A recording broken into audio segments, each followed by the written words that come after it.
Օրվա ընթացքում մարդը միջինում մոտ 20,000 անգամ շնչում է առանց դրա մասին մտածելու։ Բավական է այդ բնական գործընթացը դժվարանա եւ ամեն մի շունչը արժեվորվում է։ Ծանր շնչառության պատճառներից է թոքերի քրոնիկ օբստրուկտիվ հիվանդությունը, որի ժամանակ շնչուղիները նեղանում են, վնասվում է թոքային հյուսվածքը։ Արդյունքում զարգանում է շնչառական անբավարարություն։ Ախտահարումն ունի երկու բաղադրիչ՝ բրոնխային եւ հյուսվածքային։ Բուն թոքահյուսվածքը ես հաճախ,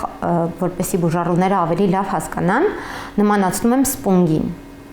Սպունգը իր մեջ փոքրիկ խորշիկներ է պարունակում եւ ահա մեր թոքերն էլ նույնպես պարունակում են փոքրիկ խորշիկներ, որտեղ տեղի ունենում մեր գազափոխանակությունը, այսինքն օրգանիզմի կողմից կլանվում է թթվածինը,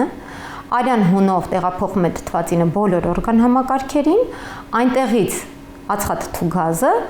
բերվում եւ արտահանվում է մեր նույն ալվեոլների միջոցով։ Արտաքին վնասակար ազդակների հետևանքով վնասվում են թոքերի փոքր օդապարկերը, ալվեոլները։ Դրանց պատերը քայքայվում են, առաջացնելով էմֆիզեմաներ, թոքահյուսվածքում դատարկ տարածքներ։ Այստեղ կա նորմալ թոքահյուսվածք, բայց ուշադիր որ զննեք, այստեղ կան մանր փոքրիկ էլի դատարկ տարածություններ, բազմաթիվ։ Հենց սրանք էմֆիզեմաներն են։ Այդ հատվածներն այլևս չեն կարողանում մասնակցել գազափոխանակությանը։ Կամաց զարգացող հիվանդություն է, զարգանում է տարիների ընթացքում։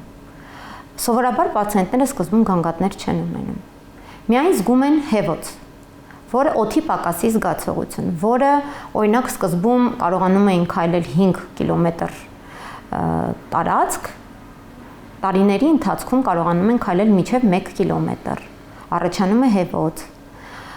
Իսկ ավելի ծանր դեպքերում նույնիսկ 100-200 մետր չեն կարողանում քայլել։ Թոքերի քրոնիկ օբստրուկտիվ հիվանդության գլխավոր պատճառը ծխելն է։ Բժշկուհին հիշեցնում է, ծխախոտի ծուխը պարունակում է շուրջ 7000 քիմիական նյութ, որոնցից միայն նիկոտինն է կապում մարդուն թունավոր գլանակի հետ։ Մնացածը վնասում են օրգանիզմն ու նպաստում այս եւ այլ հիվանդությունների զարգացմանը։ Այսպիսի մի միտում կա, երբ մարդը սկսում է հազալ հատկապես ծխողը, նա իր հազը կապում է ծխախոտի հետ։ Ասում է, ես հազում եմ, որովհետև դե ծխող եմ։ Բայց սա հենց սկիզբն է այս հիվանդության զարգացման։ Այսինքն ծխելը ինչ է անում, նպաստում է հենց բրոնխների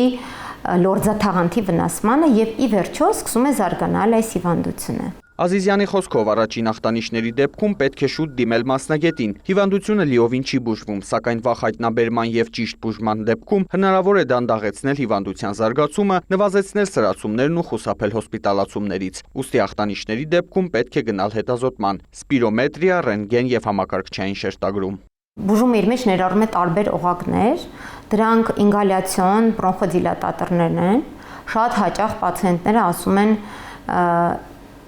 կարող է այդ բրոնխոդիլատատորները առաջացնեն կախվածություն։ Իհարկե ոչ մի բրոնխոդիլատատոր չի կարող առաջացնել կախվածություն։ Դա ամենաարդյունավետ բուժման տեսակներից է։ Անհրաժեշտության դեպքում իրականացնում ենք նաև հորմոնալ բրոնխոդիլատատորներ, շնչելու դեղորայքներ, ինգալյացիոն։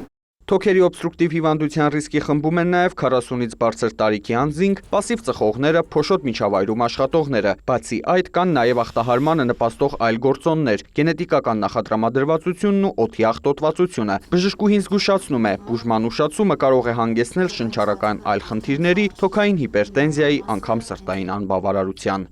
Արամ Մարանդյան, Էդգար Դավթյան, լուրեր։